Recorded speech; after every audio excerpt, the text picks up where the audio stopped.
This is Brian at ScreenFiles.com with review. The movie I'm looking at today is I Don't Feel at Home in This World Anymore, a movie directed by Malcolm Blair.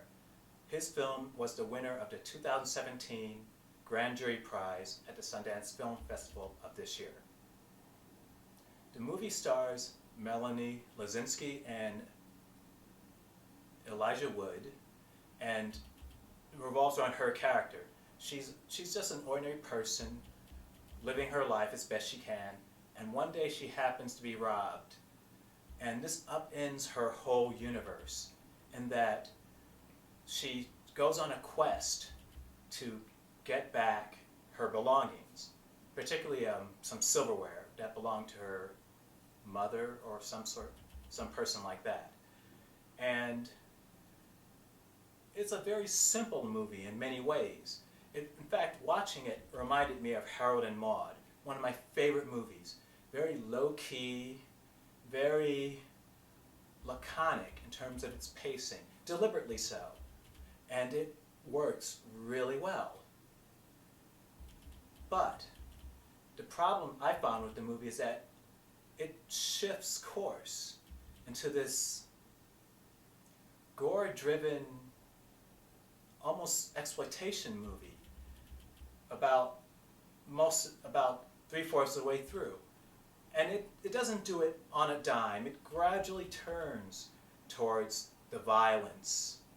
But it bothered me in some ways. Mainly being, and I should mention, I have nothing against violent movies. Heck, some of my favorite movies are violent movies. But in this instance, the movie's pacing and flow would have worked just fine without it. As I mentioned earlier, it reminded me of Harold and Maude, a movie that's brilliant, but there's no trace of violence in it. And this movie was on a course to being like that. So I really liked it until it became this study in violence, which was really odd for me. It's not a bad movie. It's just, it tries to be, in my view, what it's not. If it were to remain a meditative study about this woman's life, it wouldn't have been a spectacular film in the sense of the things that are going on screen. But it would have been a great film because it would have been a more honest film. The way her life turns into this Sam Peckinpah movie was just out of place. It didn't fit at all, and it should have been the movie that it was for most of its running time, which was just a low-key character study about a woman whose life is just in stasis, and she's slowly coming out of that state, and there's something perhaps even wonderful.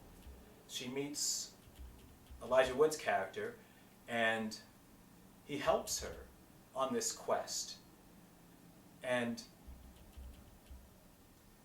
Elijah Wood tends to play oddball characters. This one's no different. It's kind of like a throwback to a 1970s movie, frankly.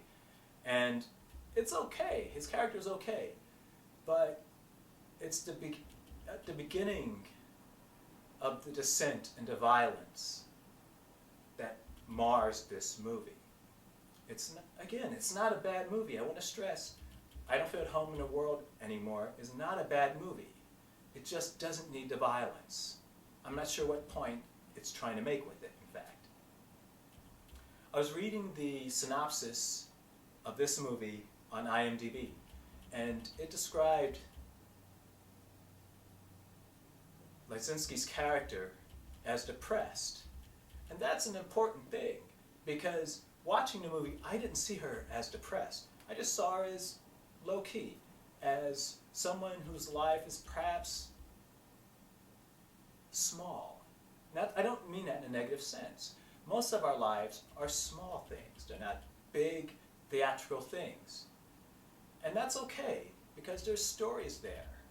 So, to see the narrative kind of spin into a Sam Peckinpah or a Quentin Tarantino movie, I think did the story a bit of a disservice, to be totally honest.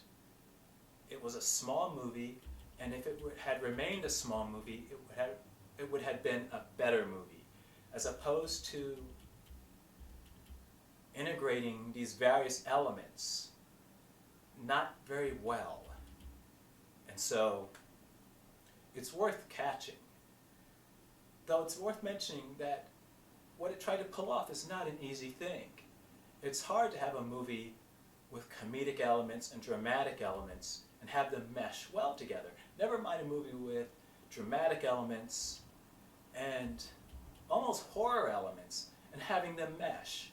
Not everyone can do it well, and Macon Blair does it okay. It's certainly been done better.